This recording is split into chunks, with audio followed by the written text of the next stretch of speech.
Et on reprend. Alors, j'accueille maintenant Monsieur Gabriel de la SMERA. Bonjour, enchanté. Bonjour. Est-ce que vous pourriez nous présenter la SMERA?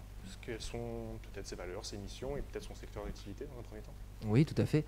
Alors moi déjà je me présente, je m'appelle Monsieur Gabriel, donc effectivement je suis de la SMERA. Alors à la SMERA on s'occupe de la protection sociale étudiante. Voilà, donc notre champ d'activité, ça va être principalement d'accompagner les étudiants tout au long de leurs études, voilà, pour les accompagner voilà, dans leur vie étudiante. Donc ça va être booster la réussite étudiante, toutes ces choses-là. Et donc cela, ça passe par un accompagnement donc, autour de la mutuelle, de l'assurance et également de la prévention santé, puisqu'on a un volet en promotion et prévention de la santé. Voilà. Si on peut aborder la question des contrats, c'est sur quelle durée, c'est quel régime qui est employé? Est-ce qu'on est plutôt un CDD? Est-ce que c'est plutôt à la mission? Comment vous fonctionnez à la SMERA? Alors oui, tout à fait. Donc nous, les contrats, ça va être vraiment des CDD puisque ce sont des missions ponctuelles. Donc on va en avoir plusieurs typologies qu'on présentera certainement par la suite, puisque effectivement, en fonction des contrats, les périodes durant lesquelles on va avoir besoin de personnel, ça ne sera pas, disons qu'on ne va pas avoir besoin de monde, par exemple, pour un délégué d'opération extérieure sur la même période que pour un conseiller en prévention. Ça va vraiment dépendre des typologies d'emploi, en fait. D'accord. En termes de volume horaire, en termes d'adaptation des horaires à la vie étudiante, comment vous verriez, comment vous voyez les choses et comment elles sont adaptables en fonction et des temps forts de la vie étudiante, à savoir éventuellement les partiels, mais aussi la vie quotidienne et donc les cours. Oui, tout à fait. Alors nous, on est habitués, puisqu'on travaille qu'avec les étudiants. Donc effectivement, ça, c'est des questions sur lesquelles on est vraiment habitué à répondre. Donc en général, c'est simple. On essaye de se coordonner avec les emplois du temps, c'est-à-dire qu'on va vraiment être tout le temps en relation avec l'étudiant avec lequel ou laquelle d'ailleurs on travaille. Donc si par exemple il a pas cours le jeudi après-midi, eh bien à ce moment-là, on va s'arranger pour le faire travailler le jeudi après-midi. Après, pour effectivement le poste de prévention santé, eh bien là, on va vraiment essayer d'anticiper un maximum en amont pour voir son planning, quand est-ce qu'il ne travaille pas, pour qu'on puisse caler donc, des actions de prévention. D'accord. Si on peut peut-être parler de la question de la localité, en tout cas, et de la géographie, sur où est-ce qu'il faut se déplacer, où est-ce qu'il faut se présenter pour pouvoir, en effet, travailler à SMERA. Oui, alors donc pour le poste de délégué d'opération extérieure, donc c'est un poste donc sur lequel donc on va être amené à faire du conseil de vente pour justement accompagner les étudiants. Là, ça se situe principalement sur Poitiers, puisque on fait ces missions-là pendant les périodes d'inscription universitaire. Donc là, ça va vraiment être sur Poitiers.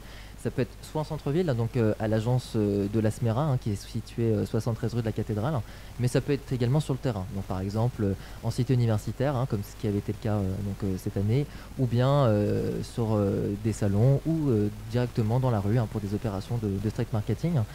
Pour les conseillers en prévention santé, alors là par contre c'est un petit peu plus large, puisqu'effectivement on est amené à se déplacer donc, sur la Vienne de manière générale, et parfois même on peut aller un petit peu au-delà, donc à savoir en Charente et en Haute-Vienne. Mais bon, en général on essaye quand même de se concentrer déjà sur le département de la Vienne, parce qu'il y a déjà pas mal à faire. D'accord. Je crois que ça répond pour le coup à une question de Chelsea qui nous disait Poitiers toujours ou tout le département encore une fois.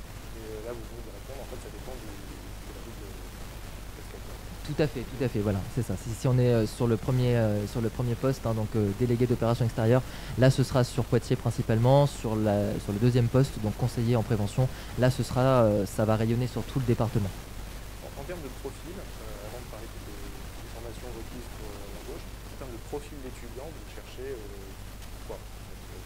Oui, alors je vais me permettre de faire une transition en plus entre les deux, c'est-à-dire que nous, on ne recherche pas nécessairement du savoir-faire, puisque ça va être dispensé par le biais de formation qu'on va faire par la suite, mais plus du savoir-être, donc des étudiants dynamiques, bien sûr, puisqu'effectivement, il va y avoir plusieurs missions, souriants, avenants.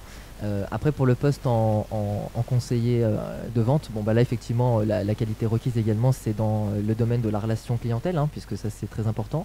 Et puis, pour le poste de conseiller en prévention santé, alors là, je rajoute quelque chose de particulier, c'est le fait d'être sensible à la prévention santé, puisqu'effectivement, c'est compliqué de parler aux jeunes sur des questions de santé publique quand on n'est soi-même pas convaincu par ces questions-là. Donc, vraiment, on recherche un profil qui soit convaincu par ces questions-là. Les formations dont vous parliez, qui sont produites en interne, elles sont reconnues, elles permettent d'avoir une qualification, elles peuvent être valorisées sur un CV, c'est ce genre de choses. Alors, les formations dont ouais, tout à fait. Donc en fait, les formations voilà, qu'on va leur dispenser, nous en fait on fait un condensé de tout ce qui va être au niveau des points comment dire, si vous voulez, en fait voilà, on va faire une formation avec plusieurs points pédagogiques. Tout cela seront reportés sur une attestation qu'on pourra leur fournir donc en fin de diplôme, enfin en fin de contrat.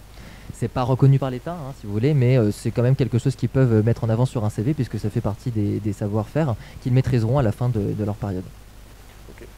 Je vois que j'avais un petit problème technique au niveau de la prise micro, donc n'hésitez pas là, je vais essayer de remettre le micro en place et de parler un peu plus distinctement. N'hésitez pas dans le chat à me dire si c'est ok pour vous, et puis voilà, ça a l'air d'être bon. Merci Michel. Est-ce que le chat a d'autres questions particulières à poser à monsieur Gabriel parce qu'il a fait le tour de la présentation globale de sa structure. Mais si vous avez un cas particulier à défendre sur lequel vous vous interrogez, il ne faut pas se priver. D'autant plus qu'il a vraiment deux postes très différents à pourvoir. Complètement. C'est vraiment et que visiblement, tout dépend aussi de votre centre d'intérêt et de vos capacités aussi. On peut peut-être, oui, par contre, se poser la question de la rémunération peut-être sur les deux postes différents. Oui, tout à fait. Alors sur les deux postes, de toute manière, on va être sur le SMIC horaire. Et après, on va avoir un système de primes sur objectif. Donc dans le cas du délégué d'opération extérieure, bon, ce sera des primes voilà, sur objectif, donc liées donc à la vente. Alors que sur le poste de prévention, ça sera surtout sur la capacité justement à mener les interventions le mieux possible, hein, donc sensibiliser les jeunes, voilà, les capter sur ces questions de santé. Donc voilà, ça va être ça pour les deux postes. Une question de Roman qui pose la question, ou Romain, je ne sais pas comment ça se prononce. Besoin de permis ou pas? Ça va être... Voilà, alors ça c'est la question effectivement phare.